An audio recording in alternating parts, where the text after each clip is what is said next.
For the last few months, I've talked to roughly 50 computer science and software engineering students. And they all have one big struggle, which is they've been sending out hundreds of applications for software developer entry roles, but they haven't gotten a single interview. Um, and the thing is, I've seen some of the websites that they've built and some of the projects that they worked on, little automations for themselves, and clearly they have the skills to build. Meanwhile, we have I talked to several businesses in different events that I've gone to and through my warm up, my network. And we have people like someone who owns a business reselling hardware. And they're just so tired of having to respond to every single customer inquiry by hand. And they're like, this would save me so much time if I could just automate these responses. And there was another founder working in the biotech space who wanted to get a smart email filtering system to get all of their clients' emails to appear at the very top.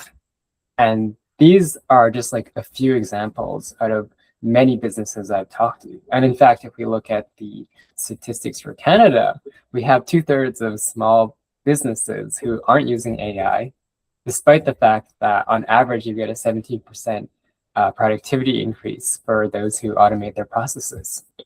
And so the idea was like, why not we connect these students who have the time and talent to build workflows that save the businesses a few hours every single week. And so we ran our first demo actually with a junior high student who's very motivated and driven, and an acupuncturist who needed to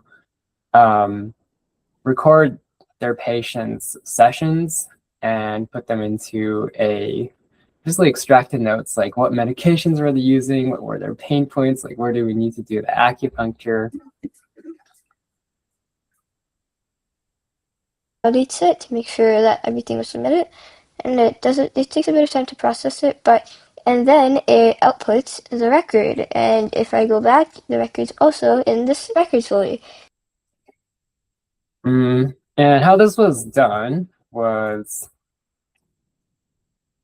so I found the students there's either through university or some of the channels that I'm part of, some of the communities, and the businesses, it was through my network, and once again, also different events. And then I would talk to the businesses and get like very specific workflow. And from there, we had the students start building and do coaching calls to make sure, like one of the biggest things, they, without guidance, they would just like start adding extra features. And I'm like, no. Remember, you can solve the problem any way that you want, but keep the end goal in mind. And so far, I've done 20 coaching calls, and we have 5 students actively building workflows, and we also have 3 specific workflows from businesses. Unfortunately, we haven't been able to get a business to pay for something that's been built by a student yet, although I have worked on basically a very similar project, building a chatbot for tenant screening, and we actually signed an agreement to have 2.5K paid to me when it's finished. So they are willing to pay for these sorts of things. And the plan is to really, once we can start with businesses that have paid for student projects, then I can post that on social media, and just a really good point for like further traction. And really, I think the key is giving the students and businesses like a really good experience on both sides, and to grow it through referral. And so the ask is to talk to small businesses or startups who are willing to hop on a short 15-minute call and walk through like what they're doing in their day-to-day to see if there's any things that they could automate for big value.